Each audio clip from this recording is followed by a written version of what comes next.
ఊహించని విధంగా శైలు, అలాగే అక్కడున్న కేశవ పెళ్ళైతే జరుగుతూ ఉంటుంది. యాంటీ స్క్వాడ్ అయితే ఎక్కడ పార్కుల చుట్టూ తిరుగుతూ ఉంటారో, ఇక అక్కడ కనిపించిన లవర్స్‌కి పెళ్లి చేస్తూ ఉంటారు. అలాగే ఇక శైలు, అలాగే కేశవ వాళ్ళు కూడా వాళ్ళకి దొరికిపోతూ ఉంటారు. ఎంత చెప్పినా కూడా వాళ్ళు వినిపించుకోరు. అప్పటికప్పుడే సెటప్ చేసి వాళ్ళకి దండలు మార్పించి మెడలో అయితే తాళిబొట్టు కట్టిస్తూ ఉంటాడు. ఇదంతా కూడా అక్కడి నుండి మహాలక్ష్మి, కేశవ వాళ్ళు, మహాలక్ష్మి, మాధవ వాళ్ళు వెళ్ళిన తర్వాత జరుగుతూ ఉంటుంది. వీళ్ళైతే వేగంగా ఇంటికైతే వెళ్ళిపోతూ ఉంటారు. శైలు బలవంతంతో కేశవ అయితే త్వరగా ఇంటికైతే వెళ్ళడు.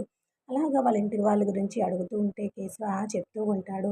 ఇక అప్పుడే ఆర్టిస్ట్ స్క్వాడ్ వాళ్ళు ప్రతి చోట వెతుకుతూ ఉంటారు. అలాగే వీళ్ళ దగ్గరికి వచ్చేసరికి వీళ్ళు ఇలా క్లోజ్‌గా ఉండడం, ఇలా మాట్లాడుకుంటూ ఉండడం చూసి వీళ్ళు ఖచ్చితంగా లవర్సే అనేసి ఇక వాళ్ళు శైలు, కేశవ వాళ్ళు ఎంత చెప్పినా కూడా వినకుండా వెంటనే పెళ్లి సెటప్ అయితే చేసి తాళిబొట్టు కట్టే వరకైతే అస్సలు వదలరు. దాంతో కేశవ అయితే కాస్త భయపడుతూ ఉంటాడు. తనకి ఇలా పెళ్లి చేసుకోవడం అస్సలు ఇష్టం లేదు. కానీ శైలుకైతే కాస్త వరకు హ్యాపీగా అనిపిస్తూ ఉంటుంది. తను ప్రేమించిన వ్యక్తిని పెళ్లి చేసుకోబోతుందని. తనకు మొదటి నుండి భయంగా ఉంది. వాళ్ళ అన్నయ్య వల్ల, వాళ్ళ పేరెంట్స్ వల్ల ఎక్కడ కేశవ దూరం అవుతాడో ఏమనేసి. ఇప్పుడు ఈ విధంగా అయినా తనకి దగ్గరైనందుకు చాలా హ్యాపీగా అనిపిస్తూ ఉంటుంది. కేశవకి మాత్రం వాళ్ళ అన్నదమ్ములకి చెప్పకుండా, వాళ్ళ ఇంట్లో వాళ్ళకి తెలియకుండా ఇలా చేయడం అసలు ఇష్టం లేదు. అది కాకుండా ఫస్టు కేశవ శైలు వాళ్ళ పేరెంట్స్‌కి కూడా నచ్చలేదు కాబట్టి ఎలాగైనా సరే వాళ్ళని మెప్పించి పెళ్లి చేసుకోవాలని అనుకుంటాడు. అటువంటిది ఇలాంటి అకస్మాత్తుగా పెళ్లి అయ్యేసరికి తనకి కూడా నచ్చక కాస్త బాధగా అనిపిస్తూ ఉంటుంది. కానీ యాంటీ స్క్వాడ్ వాళ్ళ ముందు అయితే తను ఎంత చెప్పినా వినకపోవడంతో